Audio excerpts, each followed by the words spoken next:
All right. Mic check. I'm good. So I'm Max Duran. CWB Association Welding podcast. Today we have a really cool guest. Welding podcast.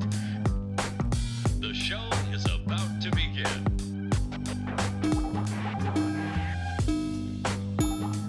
Hello and welcome to another edition of the CWB Association podcast. My name is Max Duran, and as usual, we are trying to find the best guests around the world. As a part of our fantastic skills competencies series that we're doing with Skills Canada, we are interviewing the NAC committee, and we have been working very diligently at getting everyone in. And today we got Laurie Breton. How's it going, Laurie? Hi, I'm good. I'm doing good. Yourself? I'm doing good. So, how's this week been? How have the last couple of days been? Oh, so exciting. Going to the competition is always such a big experience, right? The excitation just goes in the crescendo before the real competition. So it's been a hectic. Well, with every crescendo, yeah, there's a peak. Yeah. And then there's a denouement. Oh, absolutely. And then what are you going to do? When does that happen? Yeah. Next week? I don't know if I've ever gone down from it. I guess that the medal ceremony at the end is the big plateau. Yeah. And then you go back home and it's like unreal for a couple of days and then life just starts happening again. So I have on my list here that you were in skills for aircraft maintenance. I was. Right. And I find that very interesting. I have family that is aircraft mechanics back home in Chile. And I know a little bit about it just from what they've told me. But let's go back a little bit to how you got in that in the first place. That's a very niche mechanical segment of the industry. Yeah, that's fair. So like when you were in high school, were you already in mechanics? Were you already thinking mechanics? Or how did that seed get planted? Yeah, it's a question that I get asked very often because I'm also a woman and it's not a very traditional woman trade. But I did start having a passion for aeronautics and aviation at a very young age. As far as I can remember, I was looking at the sky up there and I was like, oh my gosh, how is that working? It's kind of impressive to see those big buildings in the sky kind of just happening. Big tubes of metal. Oh, yeah, basically. And my dad is a big aviation enthusiast as well. So the lower part of our bookshelf and the first apartment that I was born in had all the aviation books. So you can imagine me being like 5-year-old being kind of like laid down on the floor reading aviation books. And then I grew very fond of the whole engineering side of aviation, understanding why it's all happening. So when I was 12, I joined the Air Cadet program. Okay, so you were serious. Like you're not messing around. Maybe, I guess. So from 12 to almost 19, I was part of the Air Cadet program, and I earned both of my pilot's license, so glider pilot's license and small plane engine, pilot's license. And so after that, I was kind of wondering like what was next. Yeah. Were you thinking maybe commercial? That's sometimes a step, or Army, go to the Air Force? Absolutely. Those were all considerations. But in the end, I was really curious again about like all what's happening behind. And I found myself when I was piloting, it's going to sound very bougie almost, like I was kind of bored. Okay, you're there's not enough to do. Well, exactly, you're sat on your chair and you kind of wait for the plane to do its thing, right? And I wanted to do more. I wanted to understand more, so I decided to register to the program of aircraft maintenance at the school that there is South Shore of Montreal, and I did that for a big 4 years. The program's 3 years, and then they added a full year. I added a full year of internships throughout the whole process, which made me able to kind of test my career before entering the real field of aviation. So that was really good. And you're from Quebec? You're born and raised there? Yeah, absolutely. Yeah. So when you were looking at schools for aviation, there's not a lot of them to choose from. No, there isn't. So aside from the one in Quebec that you went to, you said South of Montreal. Where was it? South Shore of Montreal, so in Longueuil. Okay. Yeah. Was there other options? Were you looking around, or is that going to be pretty much it? Because A, the French, and B, close to home, right? Yeah, there were many factors, obviously, like coming in the choice of the school that I chose. There is one and only like school for aircraft maintenance in Quebec, and it is the École nationale d'aérotechnique. But there is also another school, which is l'École des métiers de l'aviation de Montréal, which is more of a technical school for structural Okay, like maintenance. construction. Yeah. More like the metal, like the structure of the plane, Okay. not the little components of like engine or landing gear. It's more Okay. the structure of it. And that was not exactly what I was looking to do because I really wanted to learn about everything, not just the structures. Yeah, and then there were maybe the other options of going to other provinces, but at the time I didn't have my driver's license, so it was a bit complicated for me to say like, hey, I'm going to, I don't know, like BC and just be by myself without a car.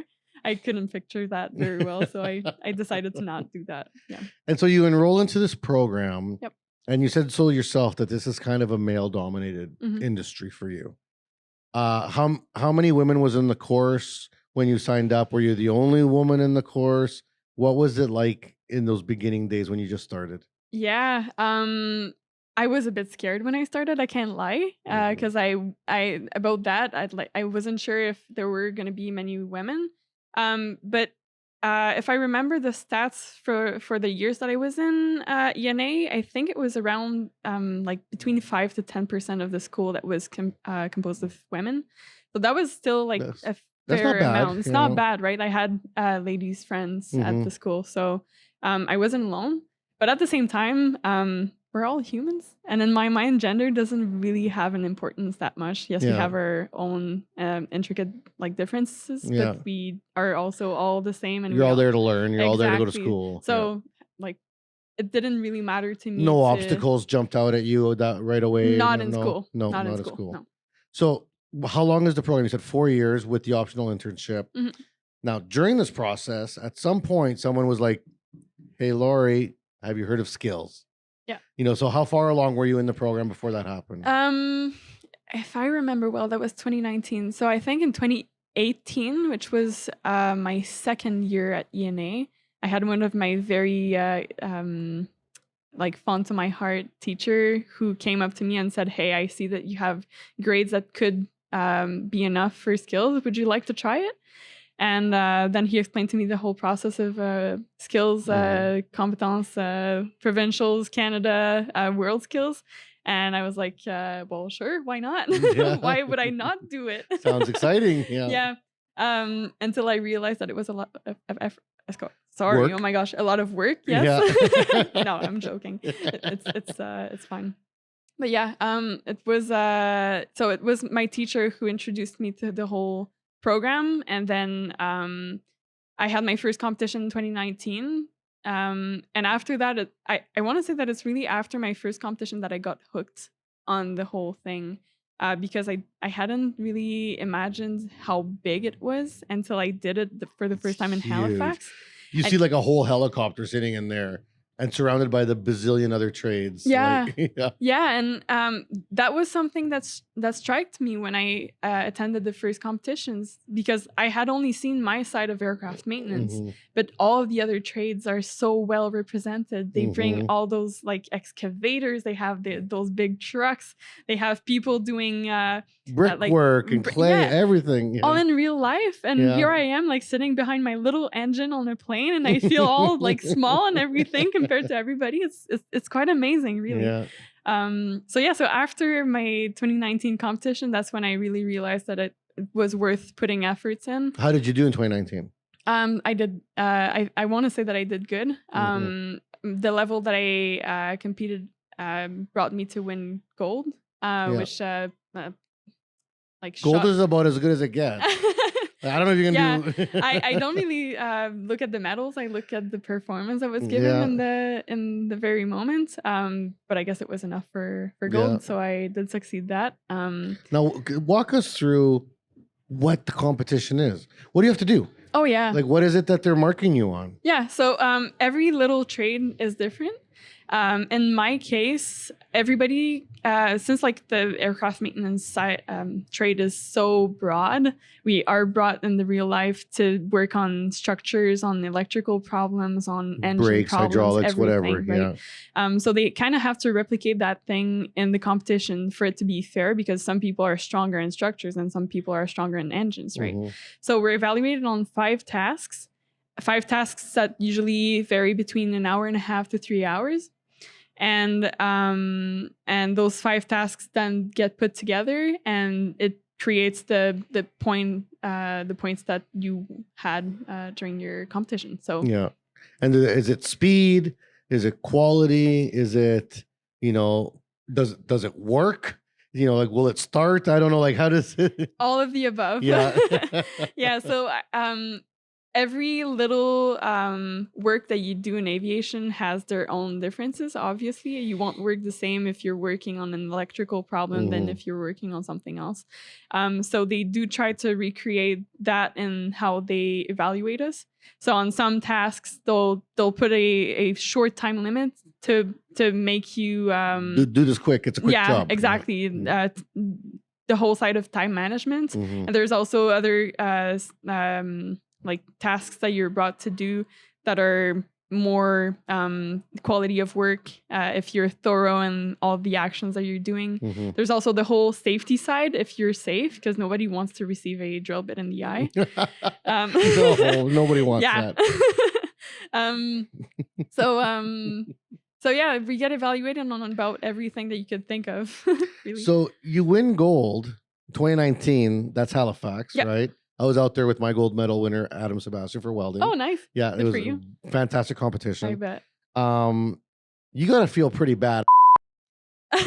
Gold medal, Halifax, you're far from home. And like, aircraft maintenance, a woman on the podium with the gold medal, waving your Quebec flag. That had to have been a good moment. So I'll tell you a little story here. After the whole competition, before the medal ceremony, I had a chat with the expert of my trade from Quebec, and he invited us to go to the casino. And I'm really not a casino girl. Like I don't really care. Like I'm not about gambling. The $3 that are in my account right now. And so we went there, and he was kind of trying to give me hints because he knew the points, right? He was kind of trying to give me hints. He's not allowed to say anything. He's not able. He didn't. I have to say for the record. Yeah, he didn't. But he was kind of trying to give me hints of like, hey, you won. And like I had like the lowest self-esteem. I was like, I didn't do this well. I didn't all do left up, this well. And like, oh my gosh, it's the end of the world. I practiced 5,000 times that one task and I didn't succeed that one. Like blah blah blah. Yeah. So I didn't have it. So I still went to the medal ceremony. Just absolutely, head down. Exactly, thinking that I had like not done well at all.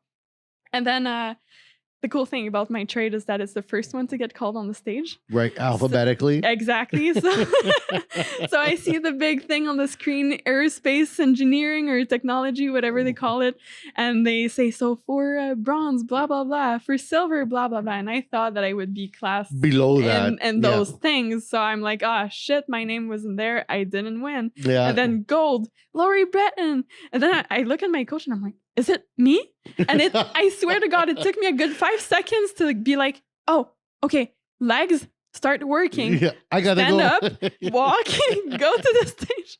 And then like when everything started happening, I was like, oh my gosh, I did do it. Yeah. And so they give me the flag and I start running on the stage and I'm shaking that flag behind my head like, oh yes, I did it, right? That's awesome. And yes, it has to be one of the proudest moments ever, because you never know until you know it. Yeah. Now, your family, you said your dad was really into airplanes. Yeah. How does he feel about your journey with this? So he's also seen me under all my colors, right? Because like the whole process of practicing is also extremely hard. And you have stressful, to be exactly. You have to be concentrated and for the 2 years that you've been chosen to participate to whatever competition. And so I think he knows the hard work that I put in, and for that reason, I would hope that he's proud of the process of competition that I've had within World Skills. That's awesome. And yeah, a bit like on that side, I think I have the same reaction for myself, where I don't really look at what I did medal wise. I really look about the effort. And you still see things you can do better. Well, I think everybody could. Yeah. Under stress, you never know how you're gonna react. Yeah. So yeah, no. I know that I could have done better on certain aspects, but this is a learning experience, right? So like at the end, like this is my medal. This is the prize that I'm winning in the end, right? So then between 2019, 2020 is COVID year. Quebec only competes every second year, correct? Yes. Right. Yes. And the rest of the Canada, and I'm not sure why. I don't know above us, but so then the next time you were able to compete, you're already the reigning gold medal winner, right? Was 2022. And that was in Vancouver last year. Right. Was. Yep. And I was out there too for that. It was fun. It was a lot of fun.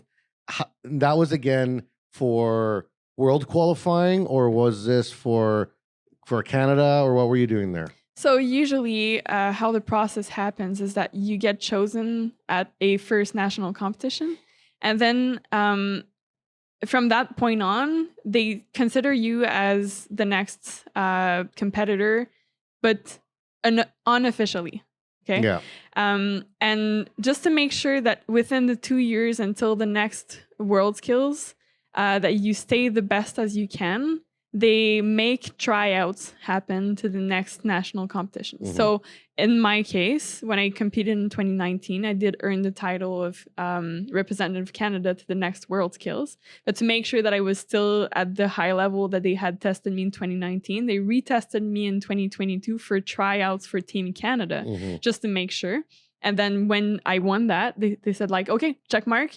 You did pass the test. You are ready to go to World Skills. So here you go. Here's your plane ticket type of thing. And World Skills for 2022 was weird.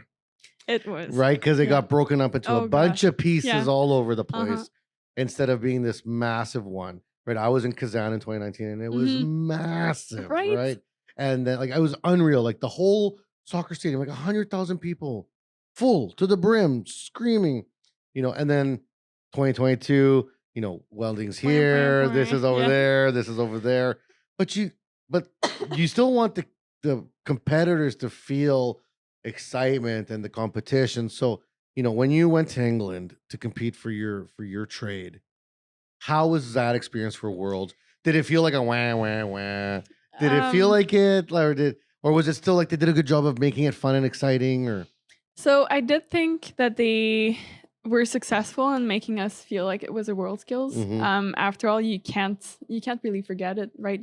Your fellow competitors are all from different countries, so you have their flags in your face. You can't really miss it.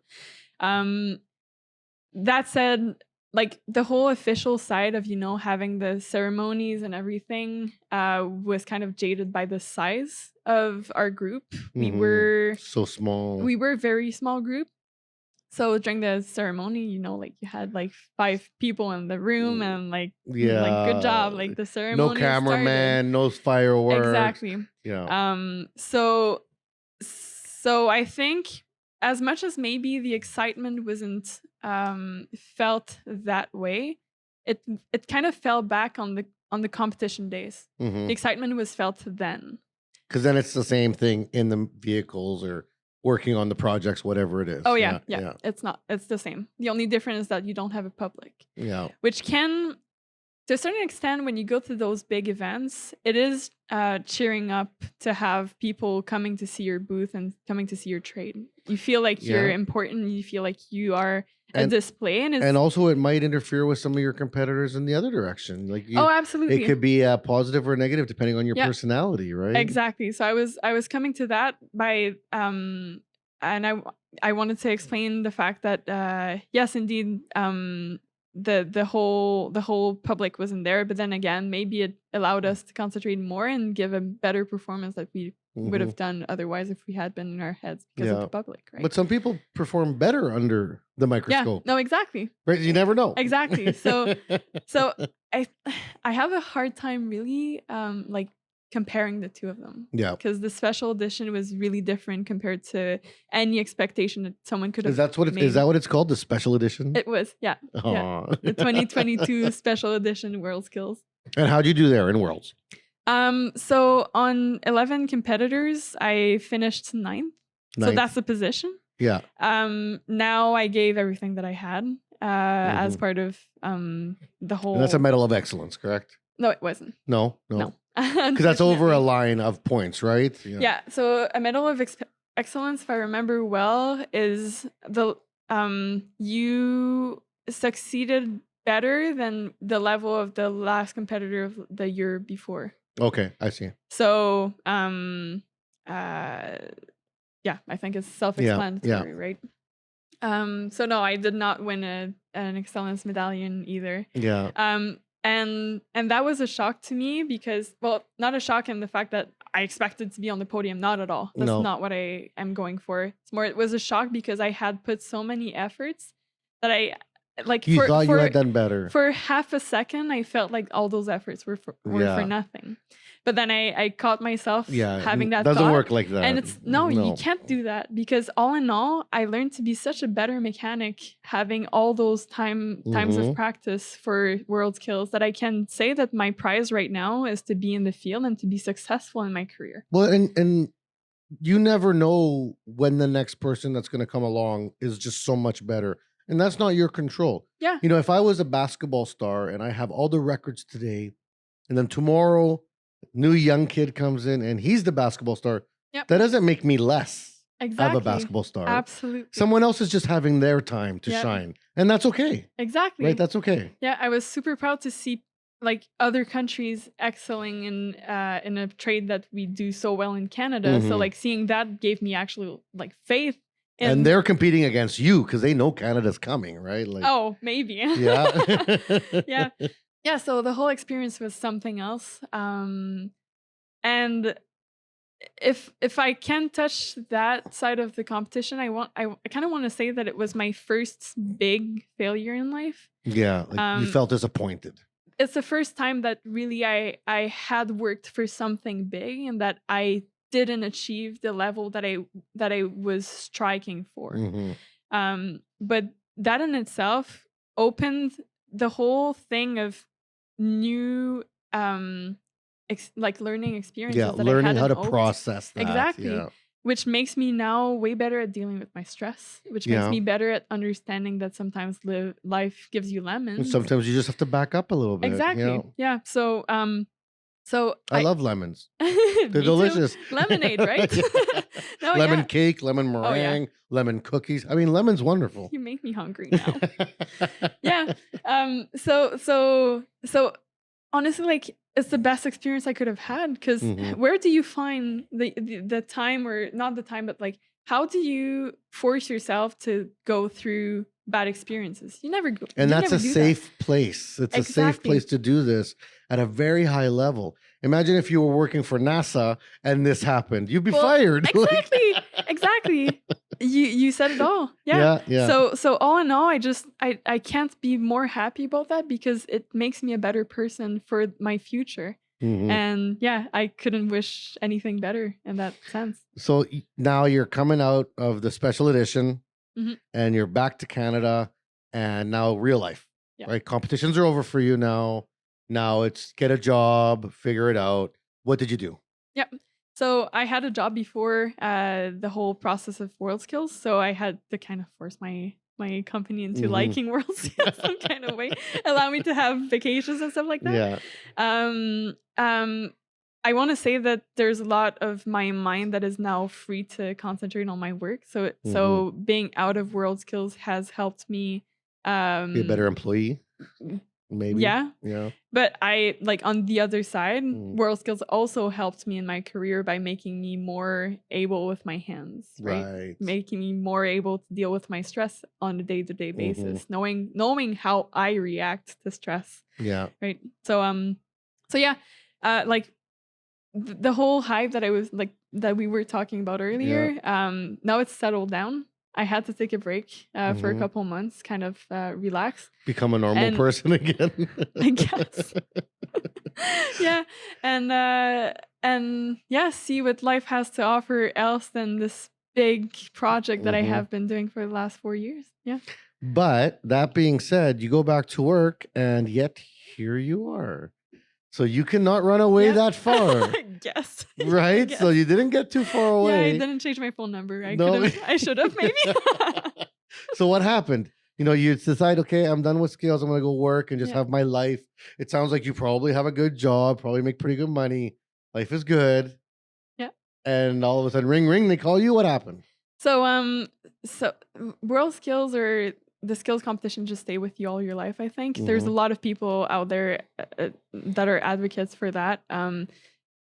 There's a thrill about the competition that you can't feel anywhere else. And you can maybe find that in sports, but unless you're a professional soccer player, that's not something that you're going to be able to experience. Yeah, because this is the Olympics often. of trades. Exactly. Yeah. So, and all in all, when I first started skills, I had this love for the fact that they were trying to make trades shine. Like not just saying like, hey, you have to become a doctor to succeed in life. Yeah. You can become a plumber and make good money and be successful, right? And probably happier with less stress. Happier. Absolutely. Yes.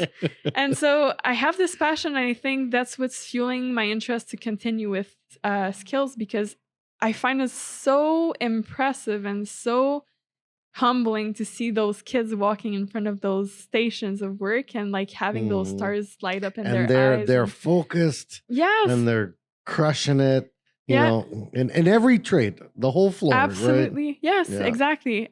So yeah, I think I'm here for the thrill. I'm here for making my experience better for other people. I'm here to see those sparks in people's eyes and to see the level of people excelling in their trades. Yeah. So what are the roles you have now with skills? What do you do for skills? So I am representative of Quebec in the Alumni Committee that I was invited in. So that makes me I guess responsible of building a team in Quebec of alumni that want to share their experience in the world. That's basically what the Alumni Committee is for. Share world skills and all the great things that you can do within the program. And yeah, I guess I also accepted a position as a judge on the floor this year as well. So that makes me busy. Yeah, very busy. Yeah, so those are the positions that I have, and I was asked also by a higher up in the Quebec skills to be part of the grievance committee. So actually that makes me very happy, because if there's something I like to do in life is to make sure that everything will be equal for everybody, especially in the competition environment. So being able to fix potential grievances that happen between competitors, that's making a small part of me vibrate very just fast. make sure everything's fair and easy and equitable and clear. Exactly. Yeah. Now, what's going on in your work life? What do you do? Where do you work? Or is it a big secret? It's not a big secret. Okay. I love talking about it because I'm so passionate about my job. I was able to join Top Aces, which is a company that does red air support, as we call it in the industry. So we're the only Canadian company right now providing training in the air for the military of Canada. So just to picture it a little bit, we bought a fleet of old military aircrafts that we demilitarized. And then now we use those planes that are basically military jets to play the bad guys in the sky. Oh yeah, So, and then they gotta chase you around and stuff. yeah, exactly. So the Canadian military will take off with their F-18s, and then we'll join them in the sky in dogfights and different operations of stuff. And we also sometimes help the troops on the ground to train on the same level. Yeah. Yep, simulate stuff. So I'm a mechanic on those planes. Yeah, so you're the mechanic for those planes now. Yeah. Like I said, I don't know if it was before the show, but my cousin in Chile was an airplane mechanic for decades. Yeah. And he like specialized. Okay. So he was like a brakes specialist. He was like, that was one of his things. He was really involved with the brake systems, the hydraulic systems for the brakes. It was kind of like where he like, I mean, within a big company, everyone's got their role, right? Yeah. What is it that you do specifically in your job? What do you oversee, or are you a part of everything? Yeah.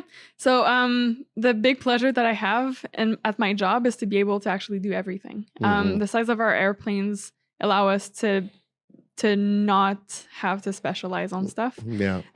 That's actually something that I did not want to have in my career. Yeah, because he works for like a big commercial Exactly. airline I didn't want to go to Air Canada and like on my first day at the job work on a brake system, and then that's it for the next 10 years. They say like, oh, you're good at it, well, you're gonna stay there. And I really didn't want to do that. I wanted to experience the whole thing, a little bit like when I started aviation. I wanted to learn everything behind the planes, not just one thing. So at my job right now, the size of the planes that we're working on is allowing me to work on everything. So one day I'll be working on like inside the cockpit, playing with buttons and stuff, and the next day I'll be removing an engine in the back and working on the flight line, sending airplanes in flight. So that sounds so rad. Yeah, it's very different from a day to another. Like when you talk about your job to other people, anybody that you come across that doesn't know you, they must be like, "Wow, that is amazing!" Basically, like a rocket scientist, like. Maybe, yeah, I guess. Yeah. No, it's like, oh yeah, I work at the butchers. Oh yeah, I work at I fixed demilitarized jet planes for dogfights with the government. Oh wow. That's interesting. So I have to say, I've been for that company now 2 years, and for the first year I was fangirling hard on my job. I was coming back from work and I have pictures of my planes and everything. Oh yeah. It's funny that you talk about the things that you're talking right now, because a couple months ago I had a discussion with I think the CEO of the company. Actually, he came to visit at our plant, and he addressed the entire shop by saying like, maybe we have flaws, but listen, guys, you guys are the ones that have the stories at the Christmas parties. Do you realize that you guys are the only ones speaking for a good 30 minutes of Christmas parties because people want to know about your job? And then at that moment I realized that exactly. This like is cool. On the day-to-day, fixing a snag is fixing a snag. Yeah, it can't be boring. You don't even think about it. Right, exactly. But then when you take a step back and you realize that you're actually working on a machine that goes very fast and that shoots flames and that has all sorts of weird technologies added to it to make it super proficient in the dogfights and everything. It is something to realize. That's amazing. Yeah. That's amazing. So what's the future for you look like? Where do you see yourself in 10 years with your job, your career? Man. You know, do you fly around in the plane still? Do you still have your license? Like you have to maintain them? Can you fly these jets around? Do they let you? Oh boy, I wish. That would be so cool. I have so many projects in mind. I'm just starting my life. I don't even know where I'm going. Just too much. Just work for a little bit. Yeah, well, that's a bit what I have been finding that I kind of want to do. I would like to settle for a couple of years, just kind of relax and start wondering questions about what I really want. And become a master at your craft too, I guess. Right? Yeah. I guess. I want to earn my licenses, because there are licenses to be able to fix planes. So once I have those licenses, I would love to try the helicopter field. Oh. I have done that during my internships. Yeah. But that part of the aviation industry is such a part that I like, because you get sent in the woods. You start doing maintenance with like the small little kit that you brought of tools with you, and you have to make sure that it works. You get eaten by black flies, and you are. And this sounds good to you? Oh yeah, it does. No, but it's all like adventure. It's the adventure aspect to it, right? And I want to take advantage of my young years to do that, so I can eventually settle and not have that tickle me and say like, why didn't I do that? Yeah, I have a family now and I can't go on trips now. What do I do? And have that like kind of regret. Yeah. So I'd like to do that as soon as possible. After that, I don't know. I have had plans of maybe starting my own shop. I have had discussions also, because I'm a big adrenaline eater, to start wing walking, which is not at all in the same field, but it's still planes. But you're comfortable with planes, right? So yeah, and I could be an asset to a potential wing walking team by offering my services as an aircraft mechanic, maybe. So all of that is on the table, and I just have to align the cards and see what the future brings me. Right? Have you been like skydiving and all that stuff? I have never. I feel like this would be very in line with what you absolutely. do. Yeah, I'm planning it. Yeah, for sure. No. Going through air shows is such a big thing. Right? It's fun. It's so fun. I've been to lots. Yeah. I mean, I live in Regina, Saskatchewan. Yeah. The Moose Jaw Air Base is right next to us, and that's the largest air base in Canada. Yeah. Right. So in my hometown, we have jets fly by every day. Yeah. Because they're coming in and out of the air base. And like the new ones, the pretty ones, like, so the German jets will come by, the American jets will come by, and you can tell because there's our jets, and then all of a sudden it'll be like, it's like, well, that's not one of ours. Exactly. That one's way faster. Like, but it's cool, right? And then like they have the museum, and in the prairies, we go out there all the time. It's like they have an air show every year. Yeah. I mean, they canceled it for a couple of years because there were some accidents, and the snowbirds, those jets are old. Like, I think they're retired now. They're gone. So. No, they are coming back. Are they new planes at least? I don't think not for these years, but it is coming potentially in the future. Yeah, but that's a reality of aviation. Eh? Yeah. Aviation is extremely expensive, so going around to buy new planes or like renewing a fleet, you have to have solid major investment, solid guts. Yeah. So, and that's for any companies, including companies that are not companies, aka Canada. Yeah. Yeah, and I know we got some new used ones coming. Yeah. So we'll see how that goes. Yeah.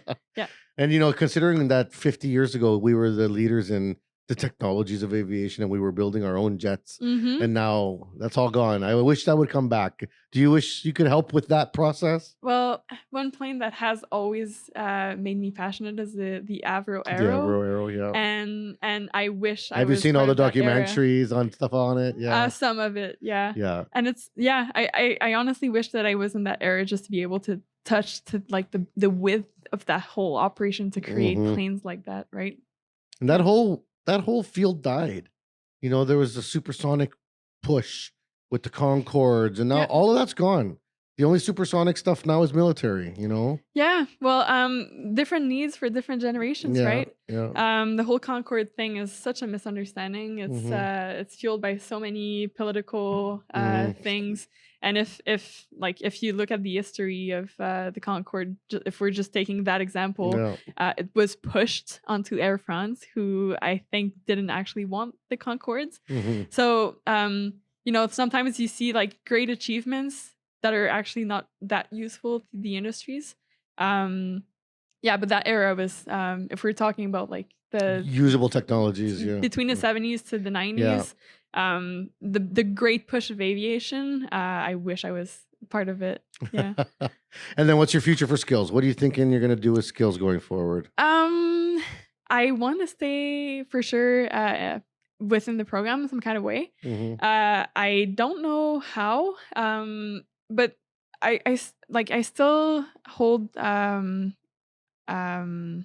I don't know what I'm saying here.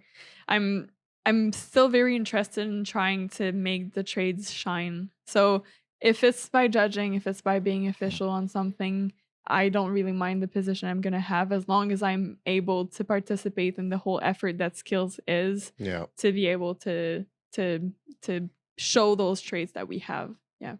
All right, last couple questions for you. In terms of your skills development, we know the essential skills of Canada, and now it's skills for success. What would have been some of your skills for success that you had to use throughout your training in the aviation world? One skills for success. I think one of my biggest flaw is time management within skills. I think it is also one of the ones that is the most useful during the competition. In terms of what I think helped me and that I did good, I think it's really the hand skills, the skills that I achieved by practicing and repeating, muscle memory, stuff like that. I think that was one of my good strengths, and that is helping also today because now I do stuff in a matter of minutes. Yeah. I have a story about that actually. Recently, I was in the cockpit of a plane, and a light switch just the wire broke in my hands. And I was like, huh. Well, what do I do now? And usually, since I'm an apprentice, I usually have to go see my crew chief, and my crew chief will give you an idea, talk about it, or post someone else to do it because I'm just there to do the little job that he gave me, which was inspecting the whole thing, not repairing it. And at that moment, I was like, hey, I know how to repair it. And I was like, I can do it. And he was like, oh, okay, well, then do it. Yeah. And so I soldered something.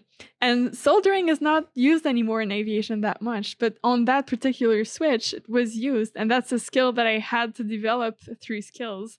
So I was really happy in the cockpit. I know what to do. All crunched up and kind of to flip my wrist around to be able to hold my things. And I did it. And I was like, oh yeah, I did it. Thanks to skills. And it works. Click, click, click. Yeah. Yeah.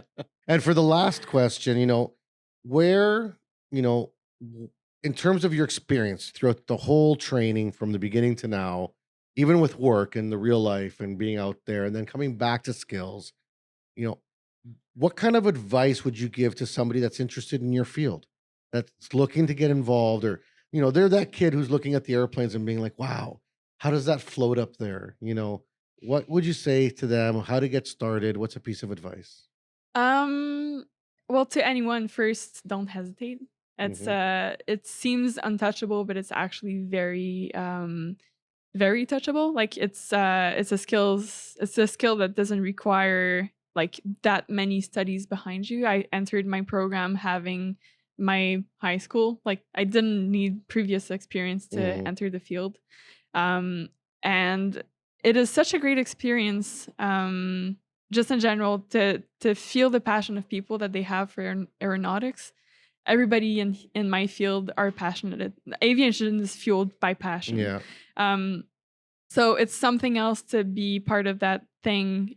So in that sense, I want to say that you forget very fast that it's tedious and hard work still, right? Yeah. So when I say to not be scared, it touches that you'll forget about it, right?